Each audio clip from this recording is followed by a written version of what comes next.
La plupart des Africains qui ont grandi en Afrique, quand ils arrivent dans la diaspora ou quand ils arrivent en Occident, disent certaines fois, ah, l'Afrique là, moi je ne peux plus vivre en Afrique. Vraiment, la chaleur, les conditions de vie, oh, le gouvernement monté, le gouvernement est descendu, qu'est-ce qu'on n'entend pas? Mais ce qui m'étonne et ce qui me choque, c'est que ces mêmes personnes qui parlent sont nées et ont grandi en Afrique. Et je me pose bien la question de savoir comment est-ce que c'est possible. Donc parce que tu es arrivé en Occident, tu te dis que non, l'Afrique ce n'est plus pour toi. Eh bien, dans cette vidéo, je partagerai avec toi 4 raisons pour lesquelles il est important pour toi et pour moi de rentrer en Afrique et d'y investir. Donc reste jusqu'à la fin. Salut à toi, si c'est la première fois que tu passes par ici, moi c'est Leslie Mekongo et ici on parle d'Afrique, d'entrepreneuriat et de développement personnel. Donc si l'un de ces 3 sujets t'intéresse, une chose à faire, abonne-toi et active la cloche de notification afin de ne manquer aucune de mes nouvelles vidéos sur cette chaîne. C'est parti. Vous savez, j'ai toujours été choquée par la manière dont les frères dans la communauté dénigrent l'Afrique.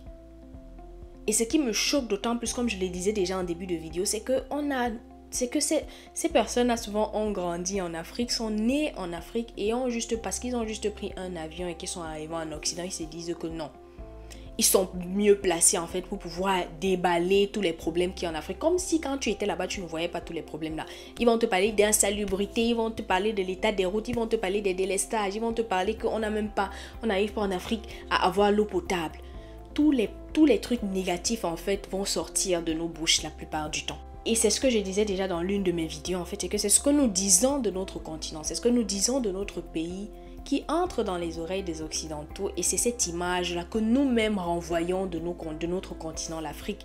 D'ailleurs, j'avais déjà fait une vidéo sur cette chaîne par rapport à ça, la puissance du soft power, c'est-à-dire communiquer de ce qu'on est en fait. Quand tu donnes une information, que ce soit sur les réseaux sociaux, que ce soit juste le fait de parler en fait, c'est cette image là que tu donnes aux autres et cette image là justement est en défaveur de notre cher et beau continent, l'Afrique.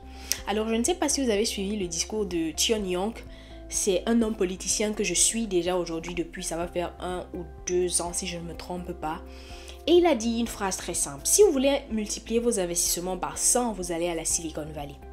Mais si vous voulez multiplier par 1000, vous allez en Afrique. Je ne sais pas si vous vous rendez compte en fait tout simplement de la portée de ces paroles en fait. Et réellement, je ne sais pas si vous comprenez en réalité ce qu'il veut par là dire. Je vous laisse écouter sa vidéoconférence là où justement il a eu à dire, à tenir ce discours-là. Et puis on revient par la suite pour commenter la vidéo. Quand je parle aux investisseurs, je leur dis, si vous voulez multiplier par 100, votre mise, allez à Silicon Valley. Si vous voulez la multiplier par 1000, allez en Afrique. Et je suis frappé, rien que cette semaine, j'ai eu trois vidéos différentes avec des investisseurs, tous américains, qui ont déjà des investissements importants en Afrique et qui veulent investir plus. Donc je crois que le capital, en fait, est prêt à venir. Je pense qu'il y a un problème d'intermédiation. Il faut effectivement qu'il y ait de plus en plus d'acteurs, que ce soit des entreprises conseils, que ce soit des banques d'affaires, que ce soit des consultants, qui puissent faire le lien entre la demande de capital qu'on a en Afrique et l'offre. Et je pense que les choses vont continuer à progresser. De même, si on regarde les chiffres dans les années 80, le PIB de l'Afrique, c'était de l'ordre de 600-700 milliards de dollars, hein, quand on nous rappelait que notre PIB était inférieur à celui de la Belgique. Aujourd'hui, il est de 2600 milliards de dollars, donc 5 fois plus, et il continue à croître, alors que la Belgique, elle est toujours à 700 milliards de dollars. Tout le respect que j'ai pour la Belgique. Donc, l'Amérique latine est à 4 000 milliards de dollars, donc on est vraiment bien parti pour la rattraper, bon, malgré les fluctuations et la volatilité qu'on ne peut pas éviter dans des pays émergents. Alors, pour ceux d'entre vous qui ne connaissent pas Tion Young, un homme politicien sénégalais d'origine qui est très brillant parce qu'il a même d'ailleurs été le directeur général d'une grosse boîte mondiale. Donc il était directeur général de la banque suisse et c'est vous dire en fait que c'est un homme qui a toujours été dans les finances, qui a toujours été dans l'économie. Donc s'il tient ce discours, c'est qu'il sait de quoi il parle. Je vous laisse juste imaginer en fait son carnet d'adresses ou du moins les personnes et les investisseurs qu'il a eu à côtoyer. D'ailleurs il le dit dans sa vidéo en fait que il y a des investisseurs africains qui ont des investisseurs américains qui ont déjà investi en Afrique et qui veulent continuer d'y investir. C'est tout simplement parce qu'ils ont vu le potentiel que l'Afrique a. Et je vous rappelle qu'il dit aussi que si vous voulez investir, si vous voulez multiplier par 100, allez à la Silicon Valley. Je ne sais pas si vous connaissez la Silicon Valley. La Silicon Valley, c'est un endroit où il y a les plus grosses boîtes technologiques dans le monde. On va dire retrouver Apple, là-bas on va retrouver, si je ne me trompe pas, AMD. Bref, toutes les grosses boîtes technologiques là ont leur QG à la Silicon Valley. Et on est sans oublier en fait la rentabilité en fait que les boîtes technologiques peuvent avoir. Ok? Donc, il nous dit non. Même malgré cette rentabilité-là, si tu veux gagner gros, va investir en Afrique. Et moi, ça m'a interpellée en fait. Et c'est la raison pour laquelle je fais cette vidéo. Parce que tout le monde voit le potentiel de l'Afrique. Mais les Africains, eux, ne voient pas le potentiel de l'Afrique. Pendant que tout le monde va en Afrique investir, les Américains, les Libanais, les qui d'autres, les Chinois, les Asiatiques, bref, pendant que tout le monde va en Afrique investir, les Africains, eux, vont en Occident. Alors, attention, je ne suis pas en train de dire ici que le fait d'aller en Occident, c'est mauvais. Ne me comprenez pas mal. Je suis tout simplement en train de dire c'est bien d'arriver en Occident aussi, de se former, de pouvoir en fait avoir accès et de toucher du doigt d'autres cultures.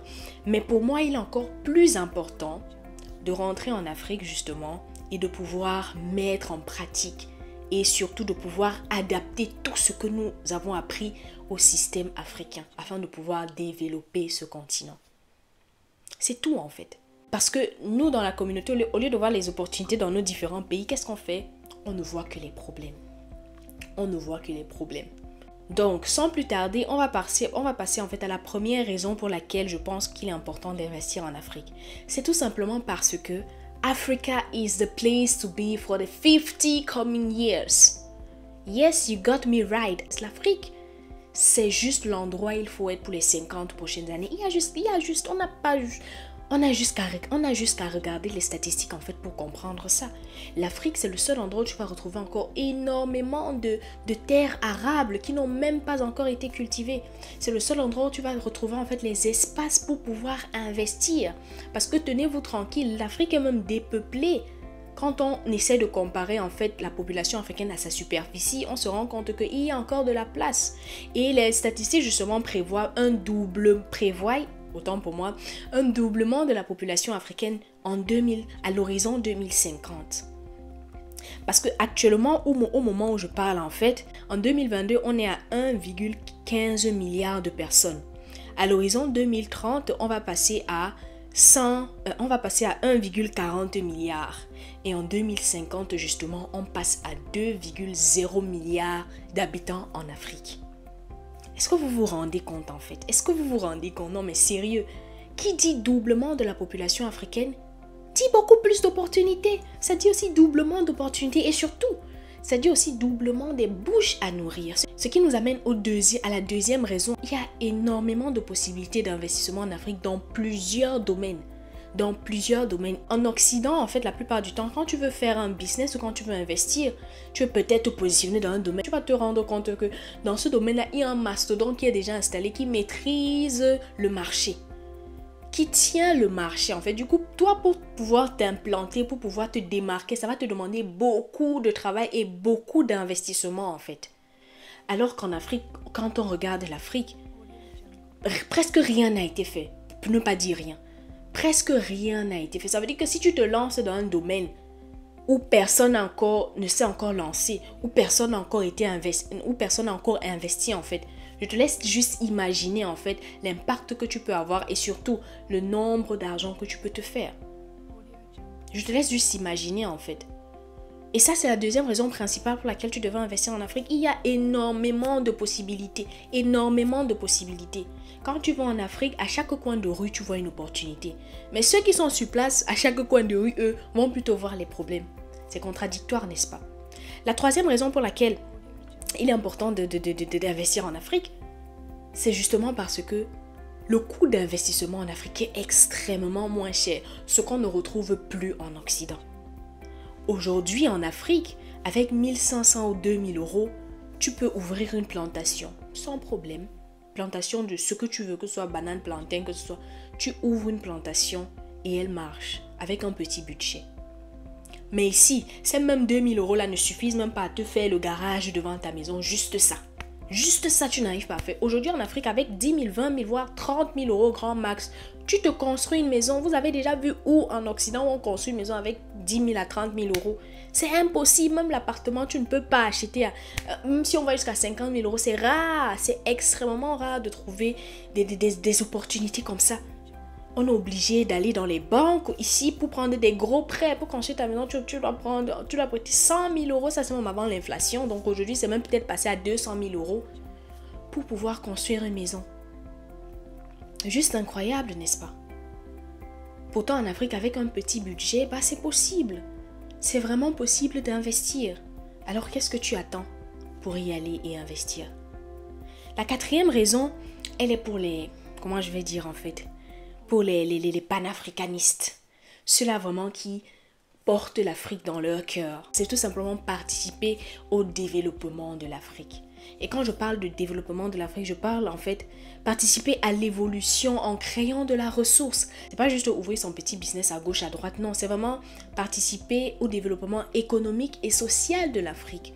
Je sais pas moi, peut-être en ouvrant des écoles, en ouvrant des écoles, en créant de l'emploi ou quoi d'autre en fait, en créant de la ressource tout simplement, afin de pouvoir justement impacter la vie des gens, Donc voilà pour moi en fait les 4 raisons qui me pousseraient et qui me poussent même justement à garder l'Afrique dans mon cœur et de me dire en fait que voilà, je dois y aller investir, je dois faire quelque chose, je ne peux pas rester comme ça sans faire quelque chose. I must do something for my continent Africa. I must do something. Et je voulais tout simplement partager cela avec vous en fait parce que je pense qu'il est grand temps que nous devenions de plus en plus conscients. Il y a des gens qui arrivent ici et qui sont dépaysés. Ça fait des années ils sont ici, ils n'ont même plus remis pied dans leur pays d'origine. Quand je vois ça, je me dis mais waouh, comment on fait cela? Comment tu peux rester ici? Ce n'est pas ton pays. Mais tu te sens tellement à l'aise, même plus que les gens du pays, même. Je ne comprends pas. Et ton propre pays, tu as oublié. Et tu te dis africain? Non. Je pense qu'il y a beaucoup de choses à faire en Afrique. Et je pense qu'on doit conscientiser en fait le maximum de personnes possible. Parce que l'Afrique a besoin de nous. C'est pas les étrangers qui viendront développer nos pays. C'est nous-mêmes. C'est par une volonté. Et par justement cet esprit de communautarisme là, cet esprit de communauté là, de se mettre ensemble et de se dire on va faire quelque chose. Donc en tout cas, voilà ce que j'avais à partager avec vous et je ferai une deuxième vidéo qui sera un peu comme une deuxième partie de celle-ci où justement on va parler de ces personnes là qui sont... Parce que j'ai vu une vidéo dernièrement sur les réseaux sociaux, mais bon, je ne vous en dis pas plus, je ferai une vidéo là-dessus. Et donc voilà en fait, dites-moi dans les commentaires ce que vous en pensez, quelles sont les raisons qui vous pousseraient à aller en Afrique investir, ou bien vous faites partie de ceux-là qui disent moi l'Afrique, non merci, non merci, je n'y retourne pas du tout. Donc bref, dites-moi ça dans les commentaires et moi je me ferai un plaisir comme d'habitude de vous répondre en fait. Et surtout les amis, n'oubliez pas, likez, c'est très important et surtout partagez la vidéo à d'autres personnes afin que nous puissions être de plus en plus nombreux en fait, avoir cette flamme là qui brûle pour le développement de notre continent africain. On se dit à la prochaine. Ciao.